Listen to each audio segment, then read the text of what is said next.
Son of a bitch.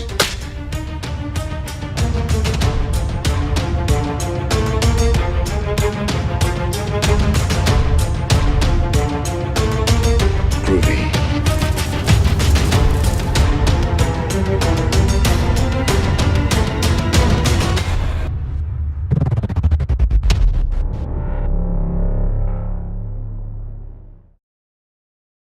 Hey everybody, this is Matthew Movies coming at you with my review of 28 Days Later, the 2002 zombie movie. And I paused there for a moment because I know technically it's not a zombie movie. These are rage monsters, whatever. But come on, it's a zombie movie. It fits all the tropes of a zombie movie, the fast-moving zombie movies anyways. And it just kind of plays on all the concepts, so just screw it. Let's just call it what it is. It's a zombie movie.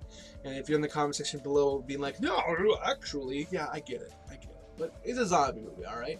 A movie that I absolutely love, directed by Danny Boyle, who, he knocks this movie out of the park. I mean, you can really tell that he's not just a director, he is a filmmaker. And this movie is one of the better examples of it. I mean, it's a genre film because it is a horror movie, and generally speaking, he's much more a dramatic director. But I mean, I would love to see him kind of get back into another horror movie because he brings his dramatic chops and his filmmaking ability to this film and really makes it what it is. And right off the hop, I'll say this: one of the things that makes this movie stand out, besides the fact that it's rage monsters instead of zombies, is the way it is shot. I mean, it is not necessarily a beautiful film. It has this kind of quality to it where it feels like there's like dirt and grime to the world. It is not shot and it doesn't feel like it's 1080p or 4K style cameras. There's this kind of tinge to the world, and I'm not sure what exactly they did to give this movie its distinct look, but I think it works to perfection for this story where the world is no longer what it once was. There's not necessarily the beauty left that you think that you associate with society. Society has fallen apart and it's become a brutal and dangerous world for us to live in, and to have the film shot in a way that doesn't make it look any nicer, I thought was a very, very cool choice. I mean, this movie stars Cillian Murphy as a guy who gets injured, and he wakes up in a hospital bed 28 days later, and everything has changed. The world is no longer what it used to be. He fell asleep and it was one way, and he woke up and it was overrun with these creatures, and he's in a hospital by himself, and everybody around him is gone. There's just blood and decay everywhere, and he doesn't know necessarily what has happened, and he's just kind of dropped into this world. And there's this moment early on where he goes into a church and he kind of calls out, not knowing what he's doing, and in doing so he awakes one of these creatures that come after him, and they are not the slow-moving zombies from the Romero films, and they don't just run. They are extremely quick, and so the shot of him realizing that this is coming for him, and the way that they shoot it, where there's this moment where it's a point of view shot from the creature's point of view, I thought it was just absolutely effective. And he's a great character because he's dropped into this world just as we are, and to see him kind of come to terms with what's happening and come across people who kind of give him an idea of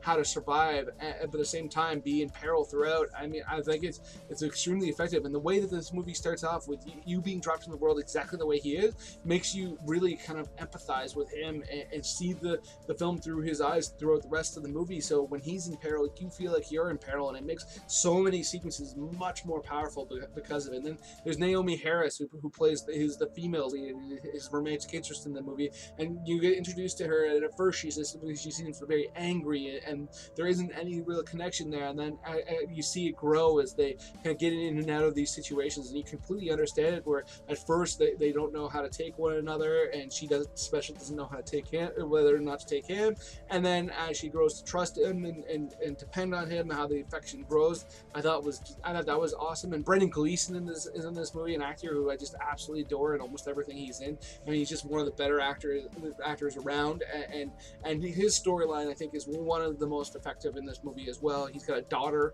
who's throughout all the sequences with him, and you get introduced to them, and it also has one of the few quiet moments where they enter into his apartment, and they feel safe for a moment, and they kind of let their guards down, and you as an audience do as well. And then when things get ratcheted back up again, and partially through something horrible happening to him, it really gets to you, because you were able to briefly let your guard down.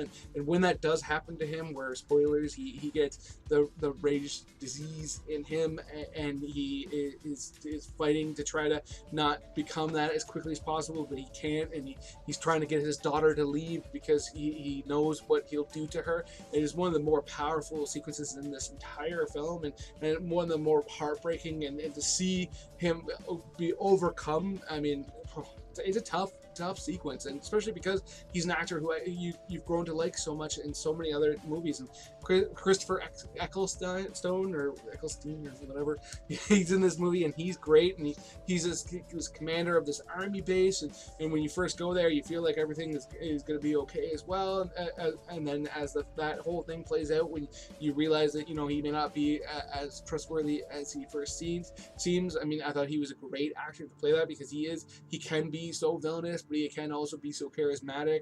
I thought that was very, very well done, and I love the fact that one of the people under his command is this kind of really happy-go-lucky guy who serves as the chef, and you could see him being somebody who you could absolutely trust, and you think when you're looking at him that he's not going to be a part of a society that you're going to take people in just to take advantage of them like they end up being, and he really makes you put your guard down as well. And that's one of the things I think is awesome in this movie, is the way that they do kind of kick you in the balls, figuratively speaking, in several moments where you're like, okay, things are, oh god, they're not going to be okay after all. I thought was great, and I mean, there's many artistic flares as well. I mean, there's this one moment where they're driving down a countryside, and there's this visual effect where all of a sudden you see all these flowers, and it almost looks like a painting. I thought was cool, and there's several memorable sequences as well. I mean, the moment where they have to go through this tunnel,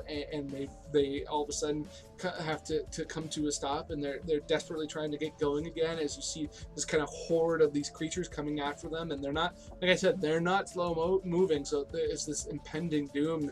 It's just such a memorable sequence. And then the later on in the movie, where Cillian Murphy, instead of being the guy that we've known throughout, he almost becomes like bestial as he's fighting off this army group, and he's got his shirt off, and he's got this crazed look in his eye, and the things he's doing are grotesque in some regards. I was great, and the fact that he unleashes this one specific creature and with the red eyes, and the moment where you see it kind of peering through the window, and it's going to come and take it. I mean, just such a powerful moment. There's so many parts of this movie that just absolutely work, and really at the end of the day, this movie absolutely works. I love it. So those are my thoughts on 28 Days Later.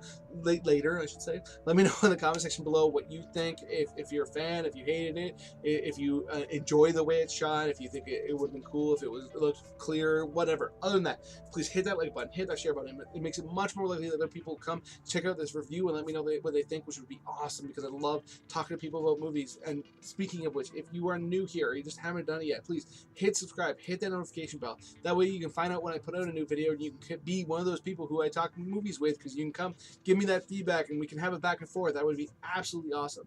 Aside from all that though, have yourself a good day.